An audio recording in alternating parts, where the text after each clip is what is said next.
Akala ko may ibig sabihin ang pag-like mo sa status ko sa Facebook. Nagre-reply ka rin sa Twitter. Akala ko, yun na. Pero nakita ko kahapon may pinost kang iba.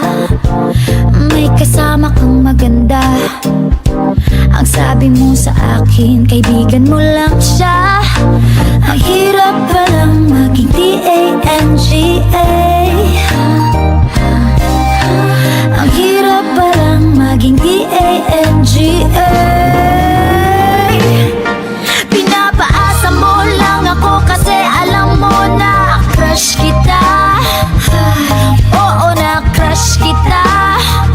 Pambihira o nung dati pa. May tatanong-tanong ka pa kung sino yung nasa Facebook status ko. Hoy! Tungkol yun sa'yo. Yung sana ako na lang ang girlfriend mo.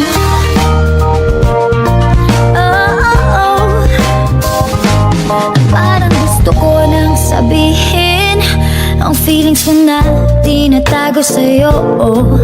Para na akong pulis, maka-stalker sa profile mo. Ano ba?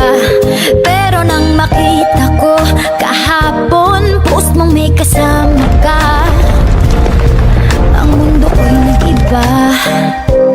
Pakiramdam ko, boy, chicks mo siya.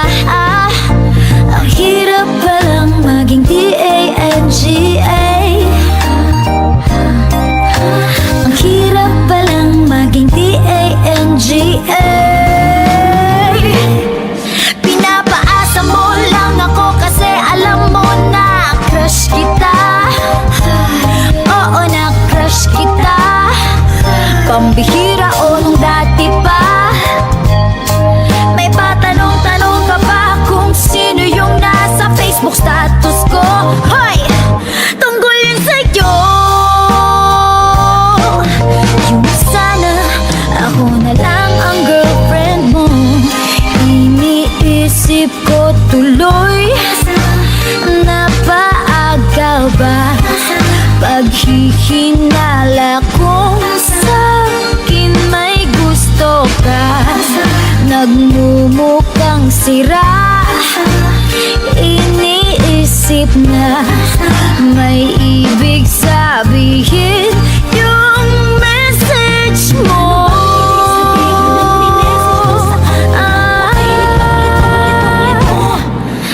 Ang hirap palang maging D-A-N-G-A. Ay, ang hirap palang maging D-A-N-G-A. Pinapaasa mo lang ako kasi alam mo na crush kita. Oo, na crush kita. Pambihira o nung dati pa. May patanong-tanong ka pa kung sino yung nasa Facebook status ko. Tungkol yun sa'yo. Yung sana ako na lang ang girlfriend mo. Ang hirap palang maging D-A-N-G-A.